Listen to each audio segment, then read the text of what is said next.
Hell is a furnace of unquenchable fire, a place of everlasting punishment where its victims are tormented in both their bodies and minds in accordance with their sinful natures, the actual sins committed, and the amount of light that they reject.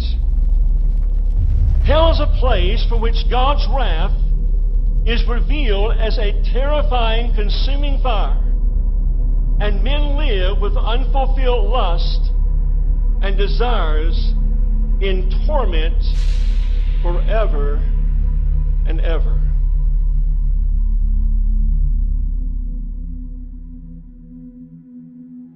Perhaps you're sitting there under the gracious influence of God. God is putting conviction in your heart. This is the goodness of God seeking to lead you to repentance. And here is what God says you must do to flee from the wrath to come. Number one, be afraid, first of all, because the wrath of God abides on you. Listen to the text, John 3 and verse 36. He that believeth on the Son hath everlasting life, and he that believeth not the Son shall not see life, but the wrath. The word there means the violent passion of God abideth on him. You know, every lost sinner that lives outside of divine protection, as only given through Christ today, has abiding, resting upon them, the wrath of God. But it's only a small part, a small measure, compared to what it's going to culminate in when they stand before God and they are cast into everlasting fire. At this very moment, in this very place, some are on the threshold of eternity. How do you know that, Brother Currin? Because you're looking at what formerly was a Baptist preacher that had no reality in my life. And God had mercy on me to save me. I preached the Bible. I was lost. There was no reality. You try to make things work. You try to have devotions. You try to encounter the presence of the living God.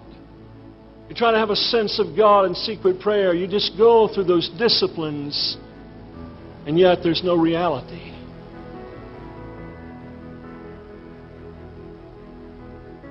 And here's probably the greatest evidence that you're outside of Christ, and the fact you have no power to overcome sin. Can you overcome sin?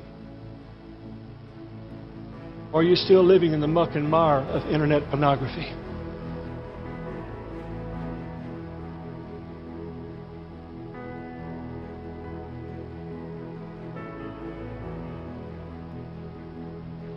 Secondly, I would encourage you to seek the Lord while He may be found and call upon Him while He is near.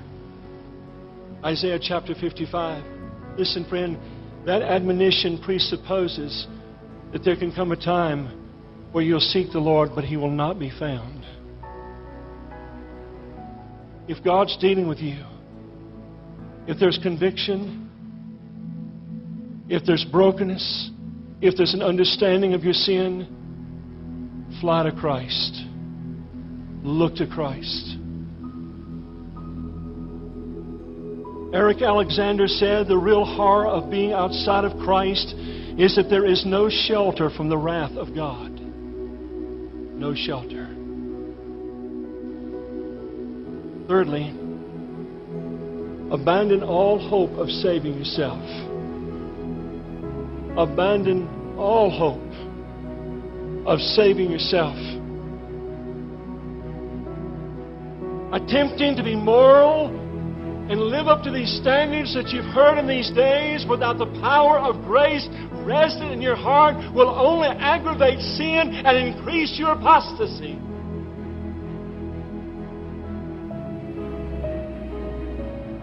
Animal rights people were real concerned when so many of our national birds were washing up on the shore of our great lakes in our country.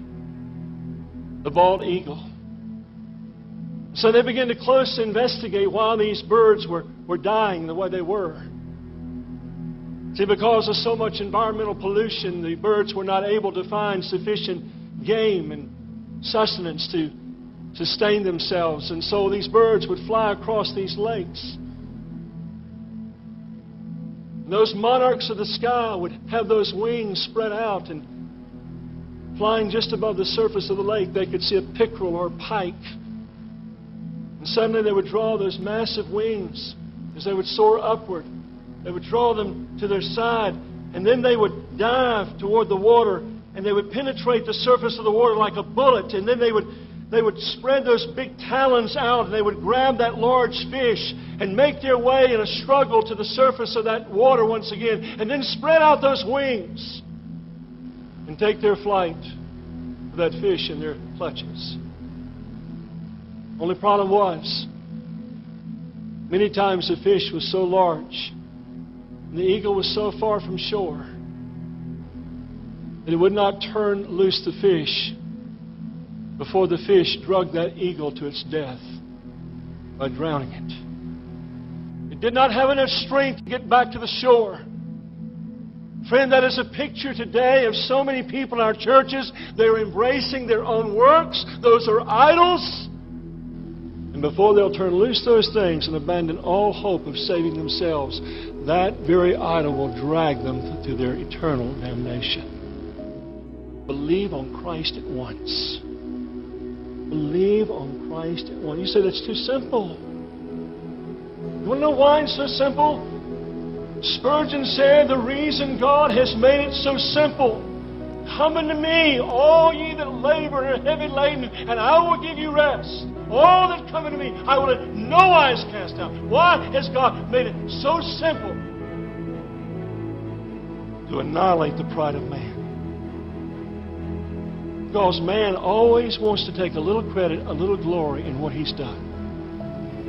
I prayed the prayer. I walked an aisle. I made a decision. No, friend, it's all of grace. It's all of grace. You believe on Christ at once, brethren. Listen to the words of the Scottish minister Robert Murray McCheyne. He said, the present is your only time to be saved. There is no believing, nor repenting, nor conversion in the grave. No minister will speak to you there. This is the time of your conversion.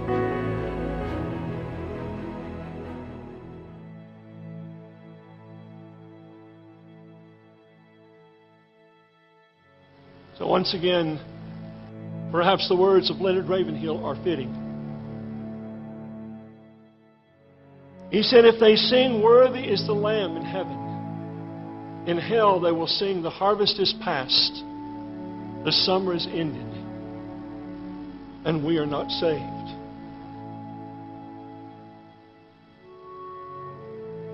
Isn't it a good thing that God remembers mercy and wrath? Isn't it good news that in spite of all this exposition on wrath and judgment, God remembers mercy? You say, well, I just don't feel it right now. I don't feel very contrite and remorseful over my sin. Listen, friend, if God has given you understanding, I want to use a term that Spurgeon coined, duty faith. You leave whatever is keeping you from Christ and come to Him, and I can assure you, He will show Himself strong on your behalf and save you to the uttermost.